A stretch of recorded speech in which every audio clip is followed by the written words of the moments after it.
大家好，今天再谈谈蹲土功。蹲土功是针对这些生病的人，长期身体不舒服啦、血压高啦、便秘啦、有病的人而做的。当然，健康的人做了会更健康。蹲土功不是什么学了就会飞天转地啊，武功高强啊，绝对不是这回事。蹲土功是针对你身体过去不舒服、长期生病的人最重要的。然后他在那里呼吸。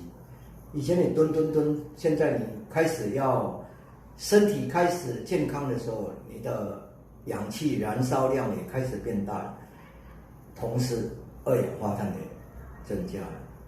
所以蹲土功你要继续的练。不断练，因为刚才有一个已经听了2-3年了，刚才来跟我讲的哈哈，从这边哈出来。而刚才我说你蹲了会咳吗？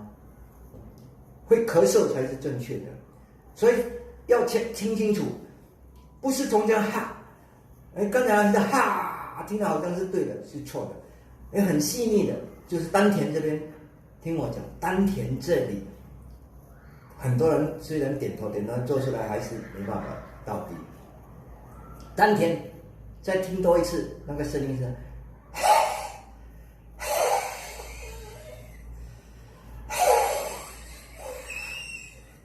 仔细听哦，这个哈跟这个哈不一样了。仔细听，我有看到大家做的时候都是还没有到底。仔细听，在这里。会咳嗽。刚才那位朋友说，可是我很短啊，很短。练久了就是能够达到从气体从丹田出来。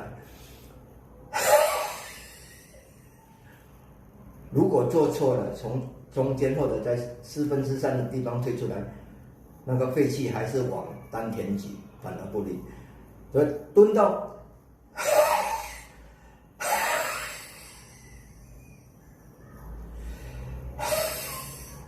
才正确的，要注意哦，这个是很重要的一个信息。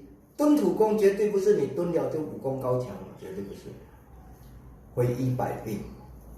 针对长期不舒服的、头晕的、身体疼痛的、不舒服的、不健康的人而设的，有癌症的啦、卵巢癌的人啦，每天练。健康人练了更健康，希望听得明白，很重要哦。我教了这么多年哦，很多人都拿着在那边不是，